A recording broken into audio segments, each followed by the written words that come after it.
Hello, my friends. I am Ginny Branden of SoulPet Connections. I'm an animal communicator and energy healer for animals and their people too. And I wanted to come and chat with you a little bit today about some interesting experiences that I've had lately and just the reminder that I've gotten from some things I've encountered. So I finally got around to watching My Octopus Teacher.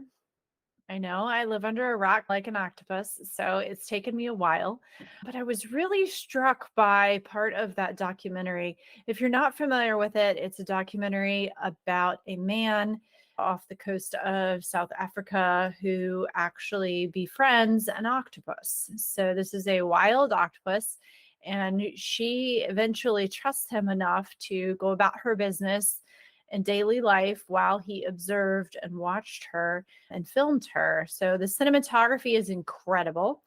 But as part of observing wildlife, he encountered some really scary situations with her. At one point, she gets attacked by a shark. And this was super hard to watch. And even him emotionally describing what he was experiencing, watching her, knowing that he's developed this relationship with her over days and months. He struggled with the decision to intervene and chose to because it is nature. And so the ultimate outcome is that the shark ends up ripping off one of her arms. And he is very disturbed by this and very upset and follows her back to her den where she basically is barely alive at this point. And every day he comes to visit her and check on her and see how she's doing. And for day after day, it almost seems as if she's dying. She is not recovering. She's just lethargic. She's pale. She's not doing anything. And after an extremely long amount of time, over a week or so, she starts to show signs of life again. And she's getting her color back. She's starting to move around. She's coming out of the back of her den and she greets him. And he sees that she is regrowing her arm. Octopuses have that special talent. They can actually regrow limbs. And so she has this very tiny little tendril of an arm growing back. And of course, he is absolutely delighted and super excited that his friend is recovering. But the message that hit me is that sometimes we don't need to do anything. As humans, especially when we observe someone or something that we care about suffering or struggling, we want to offer help and support. And he even discusses this in the documentary where he is debating whether he should bring her food. And he does leave some clams outside her den at one point. He cracks them open for her and leaves them, and she doesn't take them. And that really drove home the point that sometimes we aren't supposed to do anything.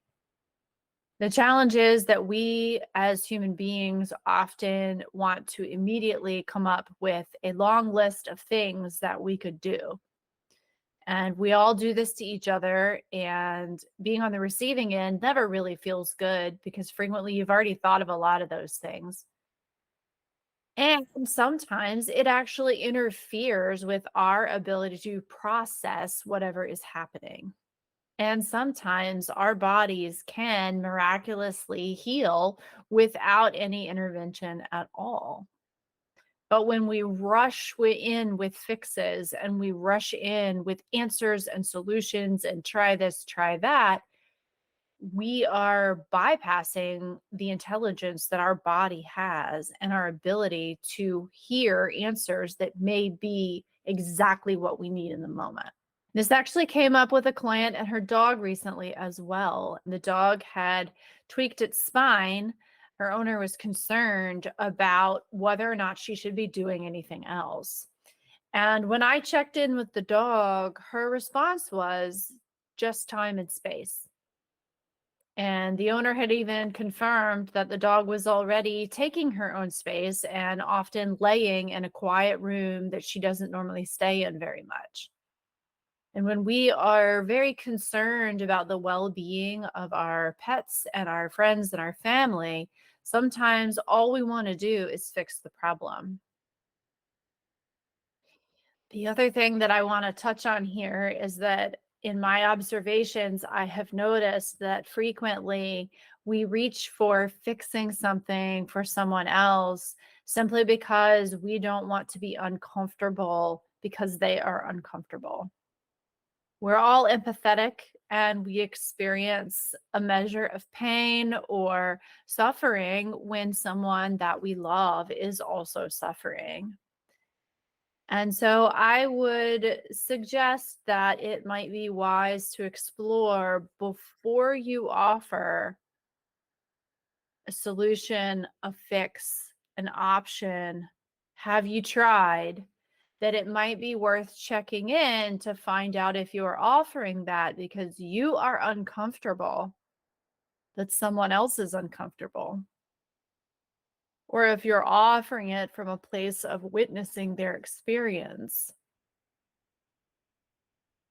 I know that when I have taken the time to check myself before I reach for a solution for someone or offer a solution for someone, that often whatever I do have to say is more meaningful and more powerful than simply telling that person, oh, have you tried this? So, this is a huge lesson from the animals and wildlife that I think is something that as humans we struggle with. But it's so important to learn how to just be with an experience, even an uncomfortable one, even one where there may be pain or injury involved in order to heal.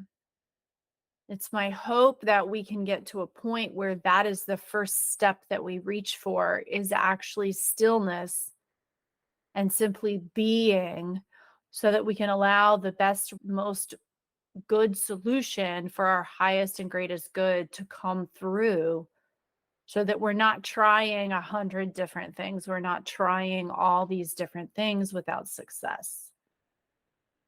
So something to mull over a little bit, but I really wanted to come on and share this with you guys because it was such a huge experience. And again, if you haven't seen My Octopus Teacher, go watch it. Really awesome documentary, amazing cinematography in the ocean, and some incredible views of wildlife in spaces that you don't get to see all that often. So check it out and let me know what you think. Drop me a comment below if you've ever had an experience like this where maybe you offered something and it turns out it wasn't very good timing, or where you've chosen not to do anything and where that turned out to be the exact thing that you needed. I'd love to hear from you. I'm Ginny Branden. I'm an animal communicator and energy healer for animals and their people too. You can find me on the web at soulpetconnections.com and on Instagram, Facebook, and YouTube at the same handle. I look forward to seeing you guys again soon. Bye.